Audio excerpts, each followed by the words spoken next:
Hey, what's up, everybody? We're back.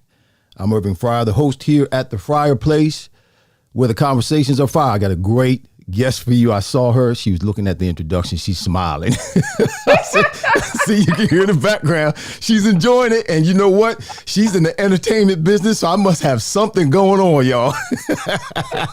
I saw she was in the back there, grew. She couldn't even stay still.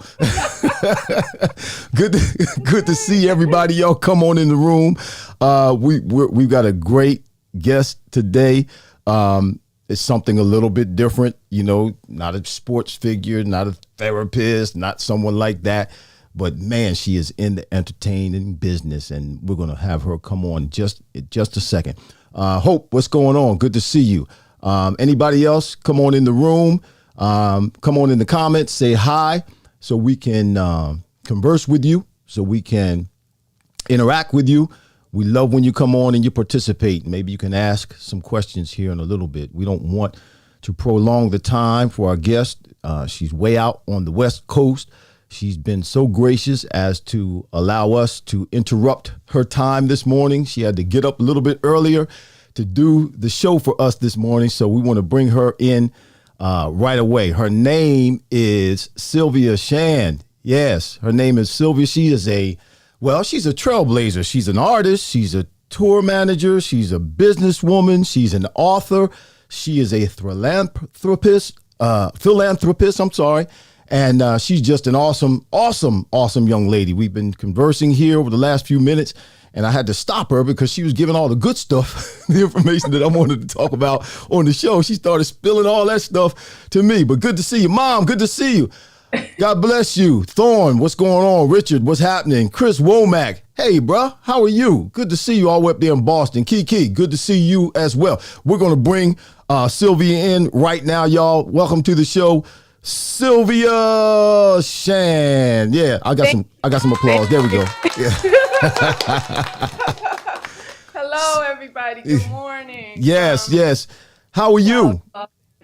I'm good. Thank you for having me. Well, I'm very appreciative of you taking the time to be on with us this morning. I know I'm kind of rushing you or causing a little bit of stress in your day, okay. But that's what I do. So it's all right. Yeah. That's what I do. I can be a little bit of a pain in the neck, but you know what? We're very similar in that you're very systemic in what you do.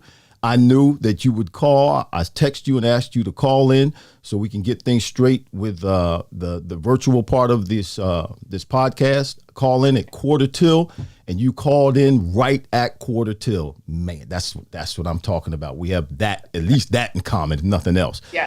Listen, I mean, what a lot of people know about you is that you are a road manager. Okay, mm-hmm. You're in the entertainment business. And you've been a road manager for some very large name people. We're going to mention them just a little bit, but you're out in California. You're in the entertainment business. You're a strong Black woman.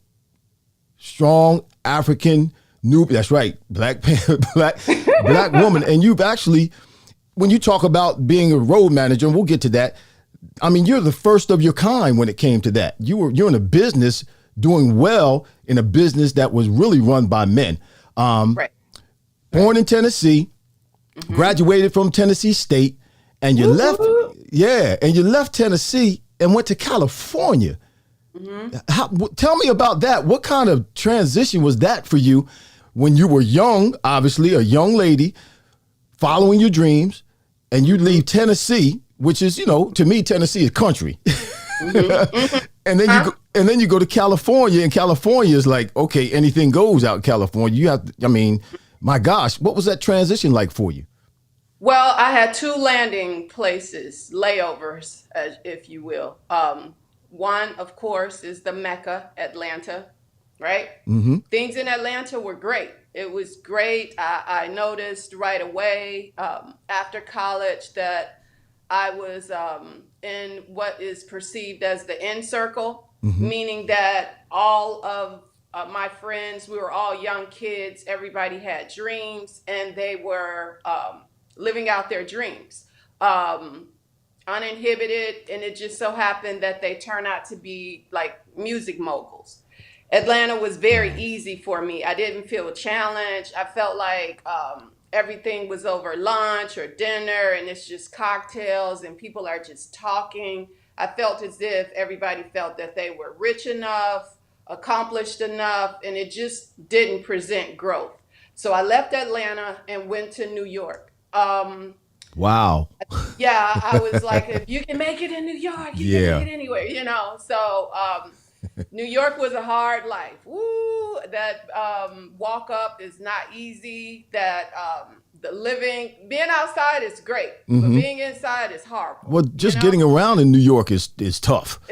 It's tough. Everything is tough. Waiting 15 minutes for your car to unload from the lift so you can get to work. And then you're like, why did I even drive? But I wasn't with the public transportation yet. You know what I'm saying? I was still a girl from the South. Listen, I'm still not with public transportation. I mean, but it's a way of life. It's a way of life for them. And I just didn't want to try any harder. So I'm thinking maybe this scene is not for me. So at that time I was working for an ad agency, and my lead client was Coca-Cola, right? So in Atlanta, in the South, Coca-Cola is everything. They run the world. Working for them, it was akin to being on a lockdown campus. So none of the departments really interact with each other. The only time you meet out is for lunch in a breezeway or something, and then you go back to your department, and it's all about your department because, there are multiple departments being ran. So under Coca-Cola, Essence was my charge. I presented events for Essence, special events. I would bring whatever the talent is to a personal space. I would create focus groups to interact between the fans and the talent. And, that was fun. That was okay. But I knew that really wasn't, my thing. So I had a really good friend who was working on the Sprite brand, and she was being promoted. And I said, well, what's the difference between Coke and Sprite? And when I tell you the difference, oh my God. What's the difference? Come on, tell me something I don't know, other than the fact that one's light and one's dark. The hood and the suburbs. That's really? Okay. That's the difference. Wow. That's as nice as I could put it, right? But you don't have to be nice. You don't have to be nice. You can tell the truth. Well, I don't want to offend anybody, right? Nobody's going to get offended. Nobody. I don't think anybody who's watching. I got Vanetta and Sally but Davis and Wanda. They're all watching. None of them work for Coke or Sprite.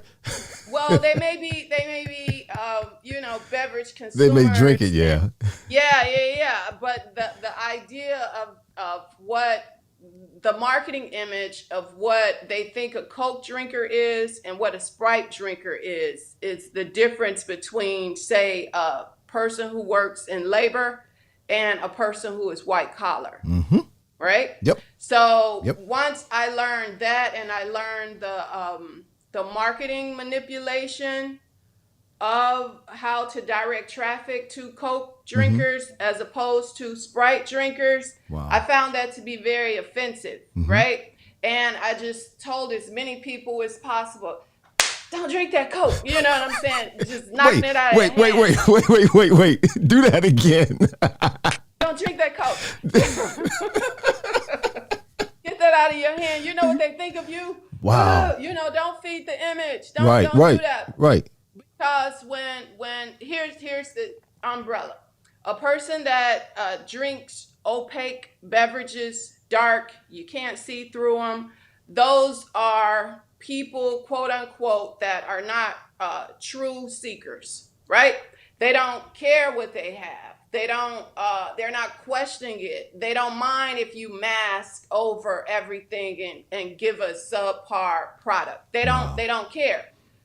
Sprite drinkers, it's clear, because it's clear, they're considered to be irreverent people, thinkers, college educated, perhaps more financially stable. They are well traveled. You see the commercials for Coke.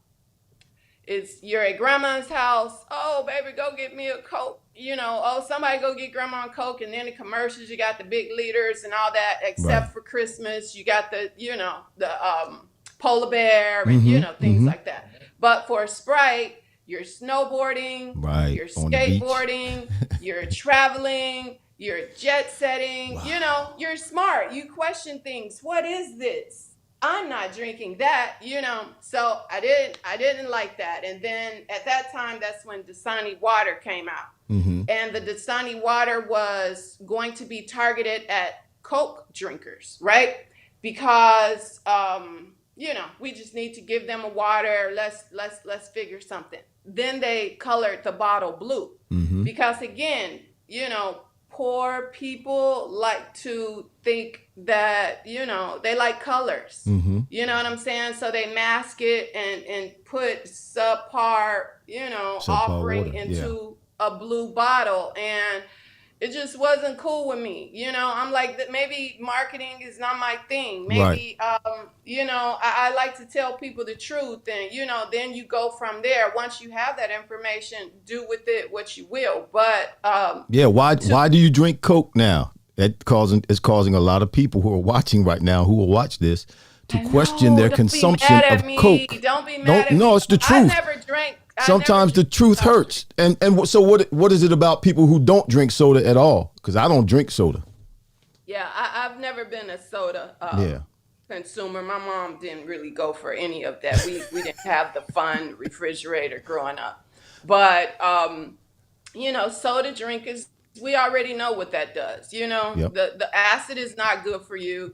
The sugar is not good for you. The fructose is not good for you. It spikes your levels, and then it's hard to bring it down because you're not working out. You're not sweating it out. And a lot of times, a lot of older relatives, they may not want to use the bathroom as often. You know what I'm saying? And you're sitting over here consuming this dark beverage. You're preaching. But the goal is to have as light urine as possible. You're preaching. How are you going to do that? Yeah.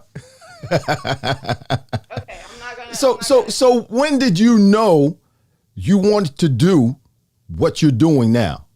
When did you actually know that, when you knew you landed on your purpose, what your talent, what you were going to be able to max out in terms of your abilities?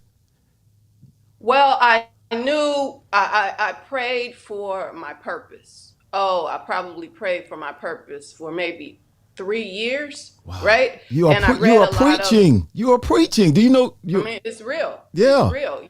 You have to find your space, and especially, when you feel as if you're not matriculating at a level in which you think you deserve, or compared to your peers. It made me question everything when I was on the East Coast. Like, why did I even go to that old stupid school? Everybody went to Hampton or went to Howard. they're excelling, they're this, and it just made me feel inferior. And I'm like, well, why am I competing at this level when I was totally fine with my studies and what I learned and what my offering is as an adult? Why am I placing myself in a race that's not for me? So I knew that Miles Monroe, the book Pursuit of Purpose, Yes, it asked several questions. I knew I'm not a waitress. I can't carry stuff. I have little hands. Okay. So I'm always dropping things. So whatever my purpose is not going to be carrying stuff. So I'm gonna need help there. Okay. I'm only 5'6", so I can't be a model. Okay. So what's left? Who do you know? And I'm like, well, all my friends are singers, rappers, dancers, this, and they're always asking me for advice. Maybe I should be a manager. What is a manager? That's my next question. Yeah. What do you do? How do you get paid? Right. What if yeah. you're not good? What do you this? What do you that? Then what else do you do? Do you do something else, or do you stay in pursuit of this? Like, how do you build on this? Like, oh, if you're going to be a manager, you can't eat off of one plate. You need a lot of plates, right? Because this one may have a bad year or don't feel like it or needs more attention. And this one may be on the cusp of breaking. And, you have these resources that you can pull with them. So one person is like you're being married, So Wow. I'm like, let me just kind of expound on my targets. And once I did that, they started coming to you after that. You don't have to seek it. You turn it down, you know? Right. So road manager, you are a road manager for several artists. I'm going to mention one, and I'm just going to do that because there are people who are watching that are asking themselves the question in their minds right now, well, why in the world does he have this woman on here? And she really ain't said nothing yet about nothing. Yes, she has. She said a lot. If you've been paying attention, she really has said. Who is she? But who is she? So I just want everyone to know that Sylvia, yes, she's a road manager. She's going to tell us what she actually does in road managing, what that entails, and how she juggles all these different things. But she's been the road manager for Beyonce and Jay Z. Now, it don't get no bigger than that. We're not going to ask her anything about Beyonce. I don't want to know anything about Beyonce, but I know to be the road manager managing Beyonce, Jay Z, all of that stuff that comes with them, all the people that comes with them that go all over the world. They travel and it's my goodness, you have to be bad. You're a bad woman. And the fact that you are the first female, not only female, but black female road manager. You're a trailblazer. No other female has done this prior to you. You're the first one. Right. That is absolutely awesome. And that's one of the reasons we have you on the show. Not just to talk about that, but there's some other things too. But tell us what the road manager is. Tell us what are the kind of things you have to do, particularly with someone at the level of Beyonce and Jay Z. I mean, you got to deal with all those people. I mean, I was an NFL football player, and I had to deal with family and tickets and friends and all that kind of stuff. And it was nowhere near, I know, what you have to deal with. You got to deal with Beyonce and Jay Z and their family and their friends and your people and the crew and all of their people. I mean, you got to be absolutely crazy to do that. But tell us what a road manager does and some of the challenges you have when it comes to being a road manager. Okay, so first of all, like you said, it's challenging. And I was very shy and intimidated by the offering of an interview. I almost talked myself out of it, like a lot of us do, right? I felt as if I was doing well with the management of the artists that I had. So when I got the phone call, and this goes to show you where you have to keep up with your friends and your resources. In college, her family member and I were in the band, right? He would often invite me to the shows. I show up every time, and he's like, Sil, I give you all these tickets, but you always come by yourself. So jokingly, I said, well, I don't know when I'm gonna have to work. I mean, you might need me to work, but I'm gonna show up with, a bunch of girls for, or, like I'm here to be of service to you. I appreciate the, being on the floor and all, but I'm my thing is really the back, right? So he's like, I have 1,000 resumes on my desk and I don't see one from you. And I was like, oh, come on now, like, really, what are you looking for? I'm literally talking yourself out of it. I remember this day. Wow. I was in the mall. I left out the mall, went to the parking lot like a wimp, sat in my car and beat myself up. Wow. Because the friend, Alan Floyd, global tour manager, he saw something in me that I didn't see in myself. And I kept saying, why me? Like, why me, Alan?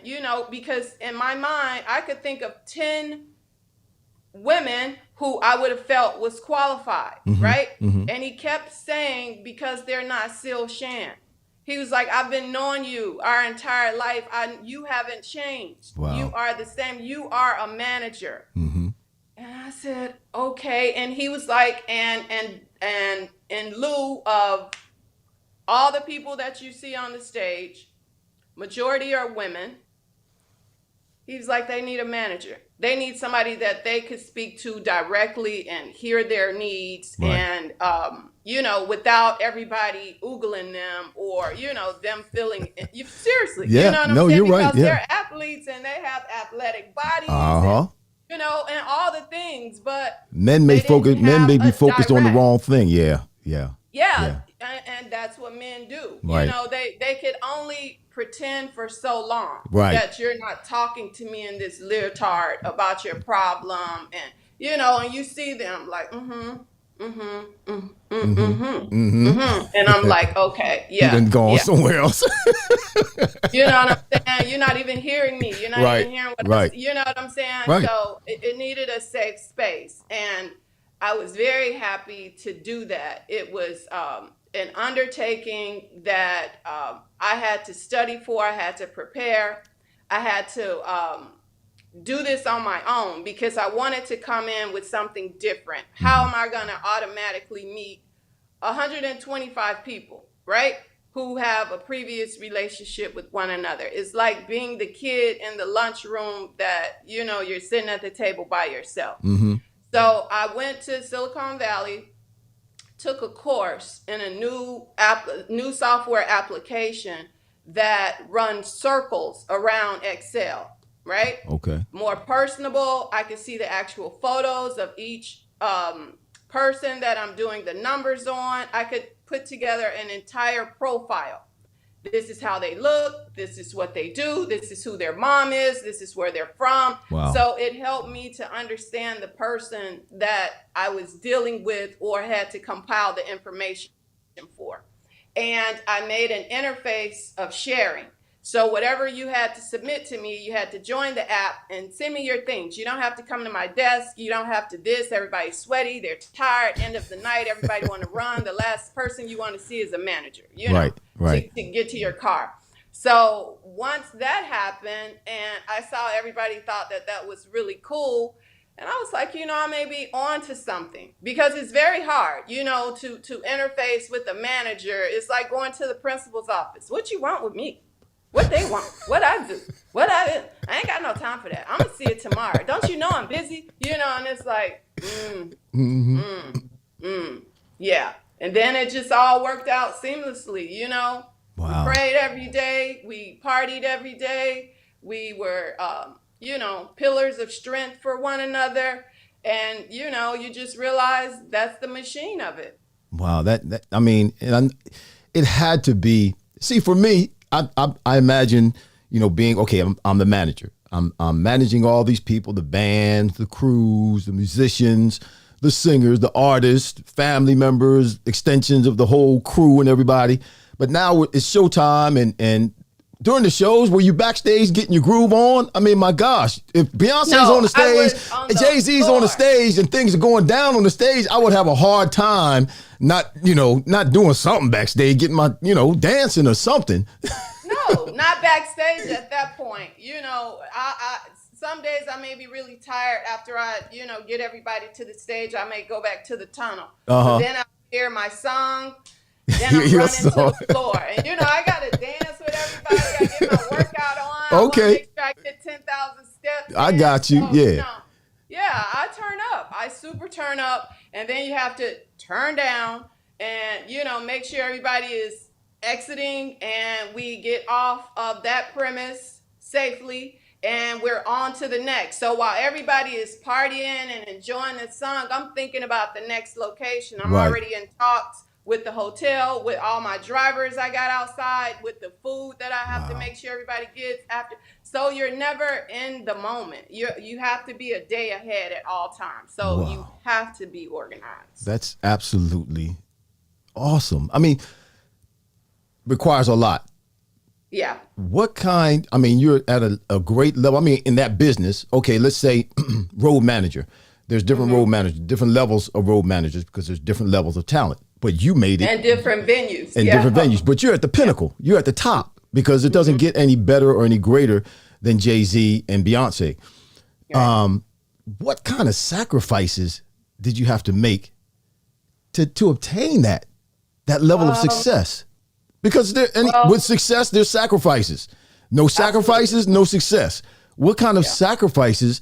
Because people need to know that. People will look at someone like yourself and think, okay, well, she's successful and everything's just peaches and roses all the time. And that your life is just great. Not that your life is not great, but there's sacrifices that must be made. And you have to decide if you're going to make those sacrifices or not in order to reach the pinnacle of what it is you're trying to do. So talk about some of the sacrifices that you had to make. Relationships, sleep. You have to, you're always putting others before you, right? So you can't be, a selfish person. You can't be a person who's a narcissist or, I am always just so surprised by the relationships that exist. I'm like, that person at home is in a whole nother life, honey. You are gone 9 months of the year. And what do you think 2 shows a year is going to, it's fun or whatever. You bring the whole family, my kids at this show, my wife and her friends are at this show or, but at the end of the day, you're not at home. You're missing out on everything that's going on, so you sacrifice that time. And I wake up in different cities, different countries. I'm on my phone. I'm ordering Uber Eats. Don't understand why it's not coming. And I forgot to refresh my phone and I'm starving and I only got 10 minutes now before I leave. So, it's the things like that, it's just one big ball of productivity. No personal thinking, no personal choice. You have to have a routine. I heard Steve Harvey say one time, because you mentioned it in the list of things that you've had to sacrifice, and one was sleep. And Steve Harvey says sleep is not a priority for people who are successful, who are grinding, who are going after it. Sleep is not a priority. Listen, I got a message. I want to put a message up from Chris Womack. He said, you're a visionary, never in the moment, but fully understand the now. Ooh, check her out. She put her glasses on. Okay, I want to see what Chris has to say. Okay, you need to have your glasses on. Okay, yeah. Okay. And listen, if you all want to ask Sylvia any questions, please put a Q and then semicolon after it, and then I'll know it's a question and I can throw it up before we let her leave the show. But we want to hold her just a little bit longer. Listen, you wrote a book. You're an author too. Yeah, that book's entitled, yes, there it is, The Bluff in My Rearview Mirror. The Bluff in My Rearview Mirror. I like that. Thank you. Tell me, the title is awesome. Tell me what that's all about. I mean, where did that come from?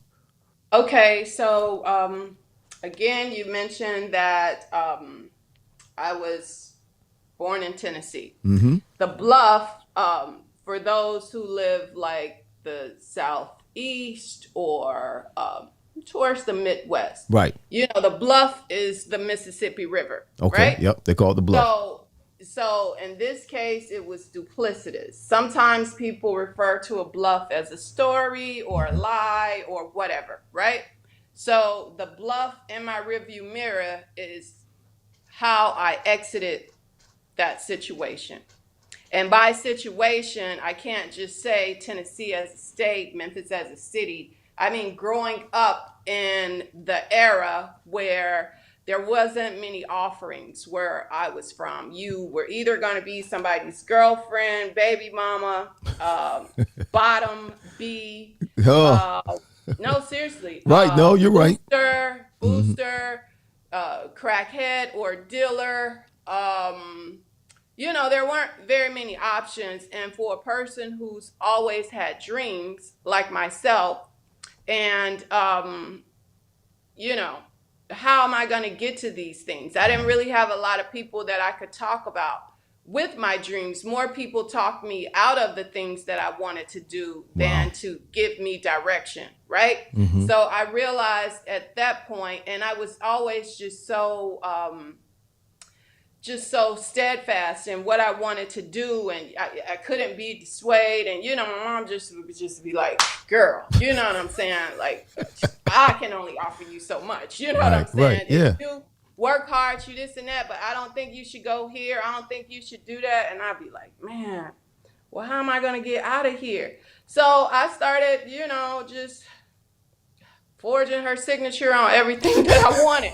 I'm like, I don't want to stress you. You've really worked hard. You know what I'm saying? Since we're talking about this, I don't know if it's going to happen, but if they send me a letter back, I'm going. So I started there, and I started like a lot of people, in the 80s working at McDonald's, So even lied about my age to, get in there. But, I needed to see how business worked. I needed to understand customers and how to diffuse situations and just how to organize. And I always loved being productive, having a productive schedule. Got to be at work at this time, got to leave at this. I like the structure. Yeah, that's me too. And my mom was kind of bohemian. You know what I'm saying? It's like, oh, you can make up your bed if you want. And I'm like, I go to other people's house and they make their bed up every day. You know what I'm saying? And then they do laundry on this day. And she was like, well, Sylvia, you can do whatever you want. Wow. That wasn't my mama. See, exactly. And my mama's watching right now. Now that wasn't my mama. I was going over to your house, going back home, giving my mama a report when we don't even have this, and they have snacks, and we don't have. Are we poor? And my mom is like, I'm not eating that. You're not eating it. We don't eat that. That's not what we do, Sylvia. And I'm over here stealing ham and all kinds of stuff, trying to feel like the neighbors, and it was a life. But getting out of there, the book helps to give people the tools to get there. Don't let somebody dissuade you from your dreams. You could do anything that you want to do, even if it has never been done before. Ooh. The sky is the limit. The sky is the limit. You just have to have strategy.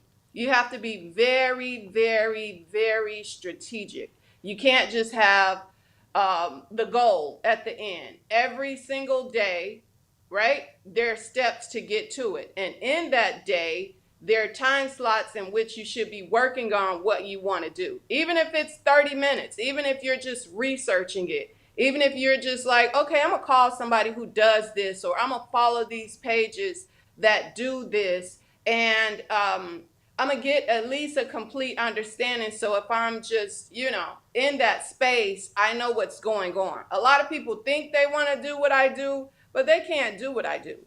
They just I know it when I have conversations with them. They're Right. all over the place. They're easily distracted, and it's not about the fandom of it all. You know, it takes a lot. Right. It's a lot.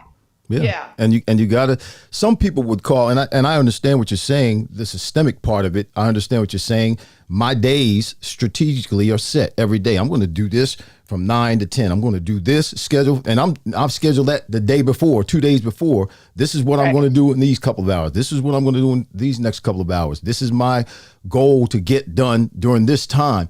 And some people will call that the way we are systemically, they will call that being anal. Some people call I that. get all of it. Oh, you're OCD. Yeah, OCD. Like, I get that all the time. But it keeps me on track, and it keeps me focused, and it keeps things from getting cluttered in my life. You know, right? You can't just be laissez-faire about things, and you want to do things, or you want to be things, or be involved in things. It's not just gonna fall from the sky. Right. Like, but if you have a plan, you could do it. You can actually do it. Execute the plan. I heard you say in one of your other interviews that you like the comeback story. I guess got a couple more questions. You like the comeback story. Yeah. I'm actually on a comeback story right now. We all have comeback stories. What's your comeback story? I have so many. Well, give me one or two of your comeback stories. You gotta read the book. Well, give us something to tease us to make us get the book. That's what you got to do. It's a teaser. Okay. It's a teaser. They give you a teaser for a movie. You got to give us something. So, I mentioned all of the keywords growing up in a place like that, right? I mentioned crack. I mentioned bottom bees. Do you guys know what a bottom bee is? Bottom bitch. Yeah, bottom bitch. Yeah. Bottom bitch. So this is a land of pimpery, right? So it's a lot of manipulation, like young girls and, things like that. It's how to get from that, and realizing at a very young, tender teenage age that your friends are all pregnant, right? How do I avoid this? How do I let me just get out of here without being touched? Okay. How am I going to do that and still be friendly and not get beat up or not get, it's hard in the hood. So I break down the skill set that's needed to get out and find your place, right? It's so important. I've had many things in which I didn't think I could come back from. I've been involved in kidnapping. I've been involved in dealing with the wrong crowd at the wrong place, thinking I'm dead. I'm gonna die. I'm not gonna make it back to college after Christmas break. Like this is what I get for dating this drug dealer guy who bought me these Gucci sneakers. This is what I get, So, and please, Lord, let me just make it through. I promise you. I promise you. Yeah.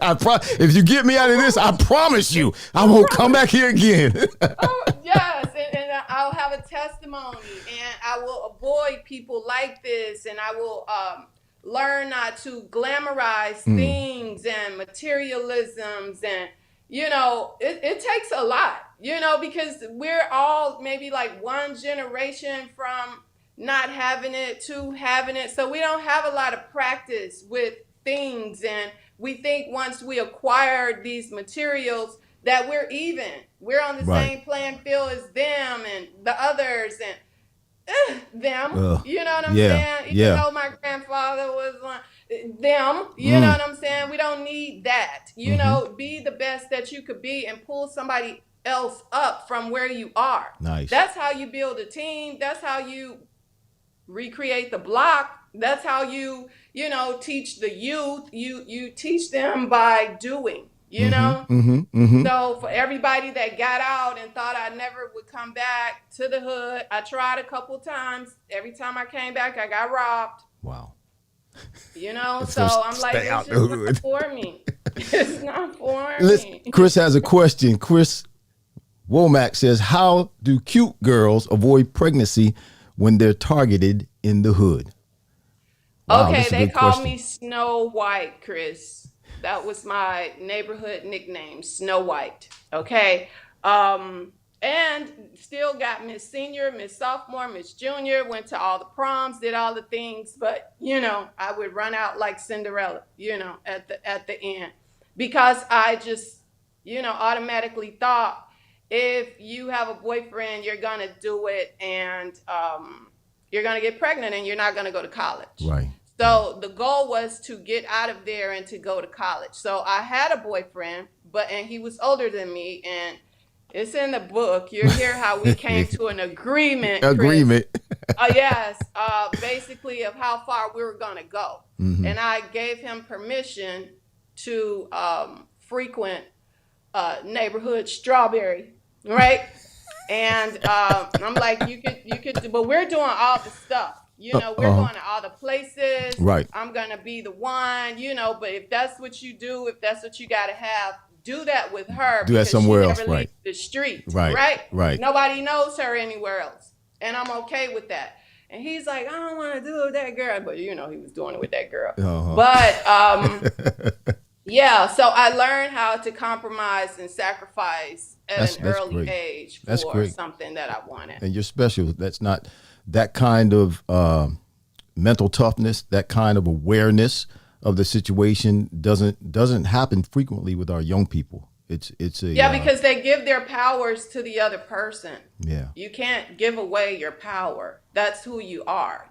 That's why they're with you. Mm-hmm. And you can't. And young people in the relationships, I watch my niece, and I'm like, I don't like the way that guy is talking to you, your boyfriend. Like, stop all this bro, and you're not a bro. You know what I'm saying? Don't let him call you that, because the next thing he's going to call you when he's mad, you're not going to like. Right. And then you're going to call him something when you're mad, and he's not going to like it. And it's just a continuum of disrespect, and it's going to culminate into fisticuffs, and then the police is called, and then you want to get the family involved. Mm-hmm. And just stop. And he's like, the boyfriend was like, oh, auntie, that's just how young people talk. And I was like, honey, that's how young people walk. Right. Okay. Right. That's not how you communicate. I was like, use terms of endearment. Hey, baby. Hey, sugar. What's up, sweetheart? Oh, girl, especially when you're mad.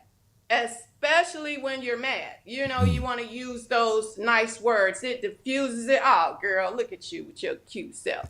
That big old booty. You know what I'm saying? You know what you can say to your people. Right. You have to do that. You have to do that. Out of all of your accomplishments, out of everything that you've been able to overcome and do in your life, what are you most proud of? Wow. I made you pause. Ooh, I made you pause. I made you pause for a moment. I don't toot. No, it's not tooting. Listen, there's most things there's things in my life that I've done, that I've accomplished, and some of those things I'm more proud of within myself. I don't go around saying it to people, but I'm more proud of it within myself than I am of other things, because they may have been even harder or more difficult to accomplish. Yeah. Because I live in a surreal state most of the time. I don't know, it's just like in and out for me. Like, I don't tend to just sit back on my laurels. What it is that I'm proud about is that my message is consistent. All my friends refer to me as Syl Says, right? Because I'm always giving the advice, the best of my knowledge, the best from research, trial and error. I don't like to see people headed in a direction that is just going to be a problem. It's an eventual problem. I'm really good at looking at the whole situation, and I'm saying, if you're going to do this, you're going to do this. This is what's going to happen. Mm-hmm. And so when I hear them say the things that I've told them to other people, and they always say, this is what you need to write a book about. You need to do that. And I'll be like, well, it's working, so you're doing the things differently. And then they start to say, well, so-and-so asked, how do you know this? And who told you to eat this? And who told you to drink this? And who told you could da-da-da? Right. Well, Syl says, Still says. So I think I'm most proud about that, regardless of anything tangible. Nice. Wanda wants to know, and I'm sure everybody else who's watching wants to know, where's your book sold? Where can they buy your book? My book is sold on my website, sylviashann.com. SylviaShann.com. So you see her name underneath her right there, Sylvia. You can take the L out, sylviashann.com. sylviashann.com. You all can buy the book. I'm going to buy one too and read it. And I'm going to holler. It's actually, you're not going to believe it. It's. Oh, I'll believe it. Yeah. It's like, you're like, there's no way. I'm going to hit you back and let you know how much I enjoyed it. Yeah. I'm going to hit you back and let you know. Last question. Listen, we have a common friend, Mario Henry, USHX. What is it about USHX, the U.S. Housing Exchange, that intrigues you? How did you get connected? Mario is a friend of mine, Harold Bean. Harold Bean, his father was in the Funkadelic. Right? Everybody is music related, and then we go from there. Mario is not music related. Mario is Mario is not musical at all. Trust me. Mario don't have a musical. Mario can't keep a beat. He may be able to dance a little. I don't know. I've never seen him dance before. He may have some rhythm. I've never seen him before. But go ahead and finish. Okay. Well, my friend Harold was Mario's first agent, right? So Harold often throws things at me and, to see if I'm interested. And, I like to filter through philanthropic things, right? Like, oh, what is it given? Do they really feel this way? So when I saw Mario's deck, right, I was like, let me read through this.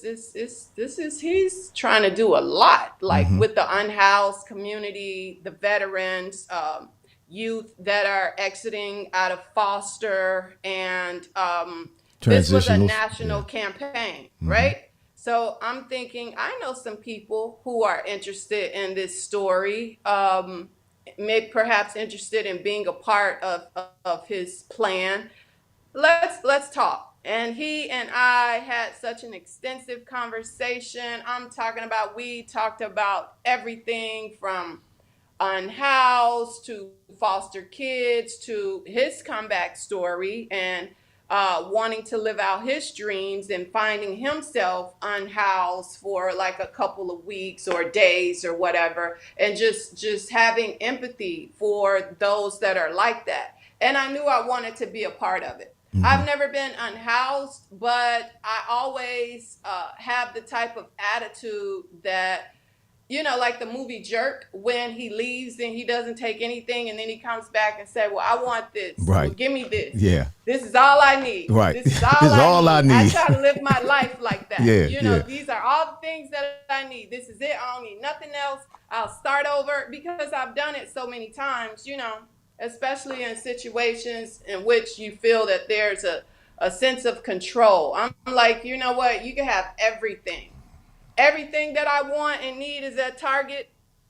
I can start my life over in a day, and then elevate from there. I don't care about the things, So when Mario said that he had this plan to build all these homes, I think it was like 5,000 homes, and I'm just like, wow, how are you going to do that? And then we got to talking about the framework, the this, the that, all those things. And I'm like, well, where are you getting all this building materials? Because, I got a friend in China. I have a plug. I could get anything in bulk. Let's Nice. make it happen. He was like, you should have said that from the beginning.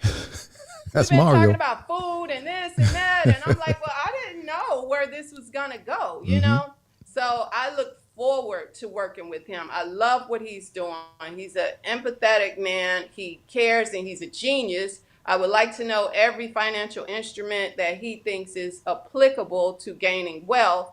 And the ultimate goal is to keep my feet in the sand on the beach and just, work from home. Well, I agree with you about Mario. He is, if not one of the smartest people I know. He's a genius, as you said. He's my brother. I've been with him on this journey for well over 20 years, and Wow. yeah, we're on our way now with ending homelessness, starting with the vets, using crypto and real estate. So it's a great plan, and we've got our feet on the ground, and we're already running. So I appreciate you being a part of it, and I look forward to working with you in it.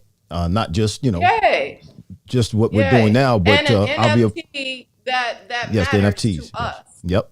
That matters to us. Right. Like I talk NFTs all day with artists and things like that. And I'm like, it's so superfluous. It's the future. Yeah. It's entertainment. Yeah. But when you are looking at an individual person and how it could actually help them and to have a better life and perhaps in some cases save their life, like how could you not want to be a part of that? And the investment was just so small for what you can offer to, change a person's life. Mm-hmm, mm-hmm. And there's so much on the other end. There's a greater top end when you talk about how many people we can help in this, not just the homeless, not just the vets, but we're talking about transitioning out of prison into society. Absolutely. We're talking, yeah. So there's a lot of different arms that we're reaching out and making a difference in these United States. Justice reform is financial reform. Whew. Do not get it twisted. Yes, it is. Yes, it is. That's how you avoid recidivism. Mm-hmm. Give a person the tools that they need to have an honorable living. And they won't have to go out and do these things because you come home and you feel the pressure. Your mom's not doing well. Your sister this, the man and left, and all of this stuff is now on you to change overnight. Somehow you're home and everything is going to be fine. No. And you don't have the tools. When they release you from prison, they put restrictions on you. There are restrictions you have to live by that if you violate those restrictions, you're going back to prison. And some of the restrictions are you can't get any help from this person. You can't get a loan. You can't get any assistance. Can't talk to this person. Well, so how can I make it? How can I get back on my feet if I can't get any help?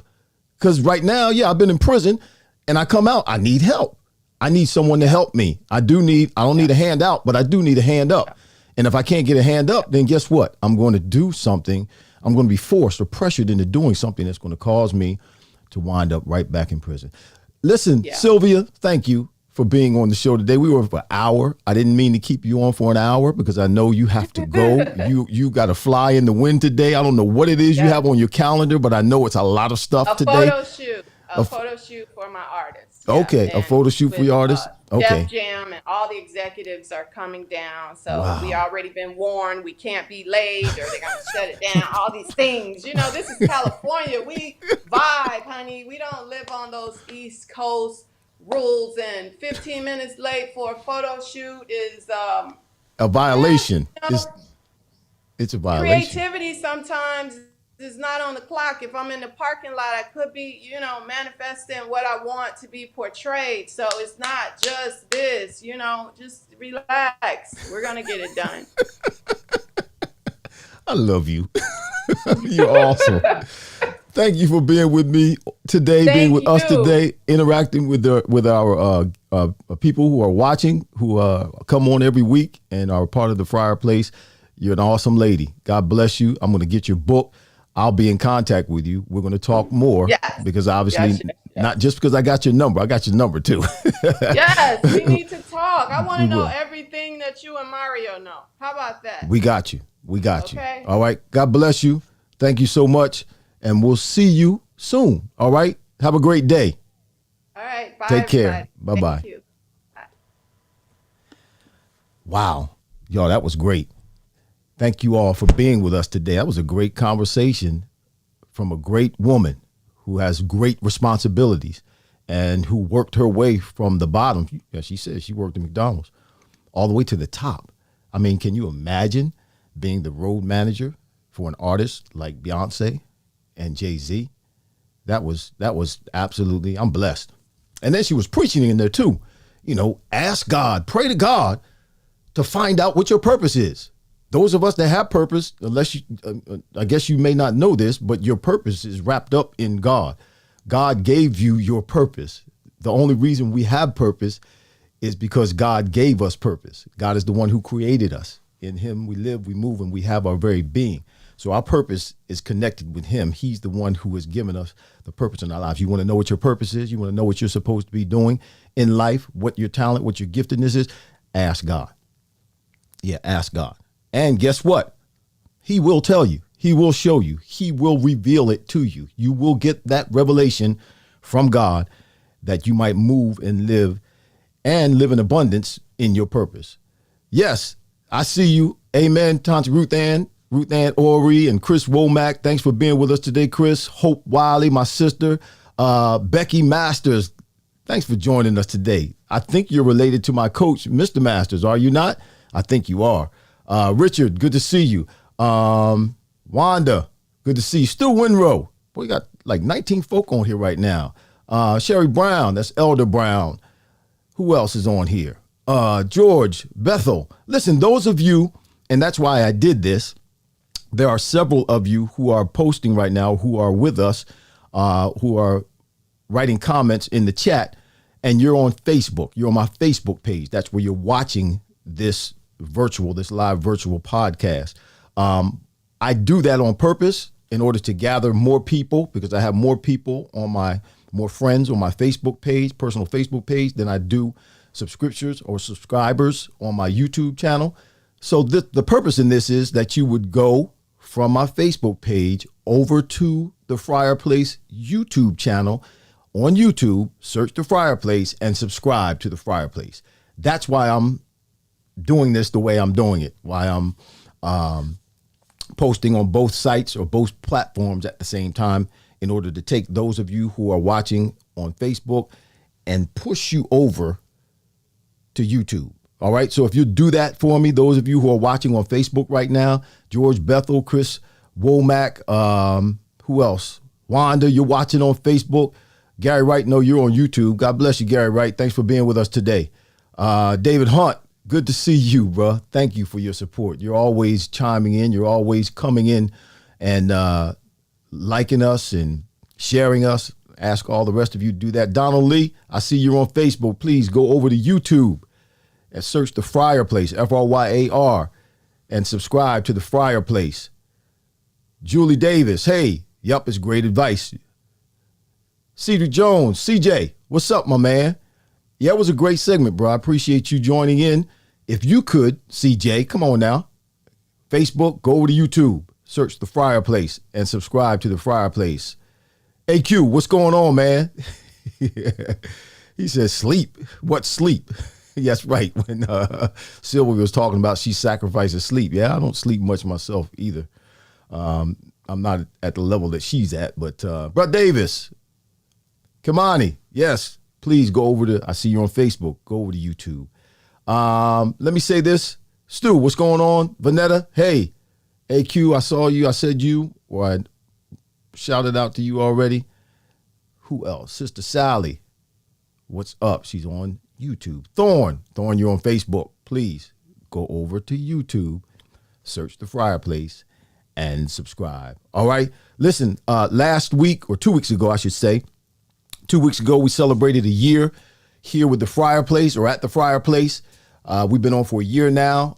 We had some former guests on 2 weeks ago, and we had a great show. But what I did was I asked a few of you, or I asked those of you who are watching at the time, to go to to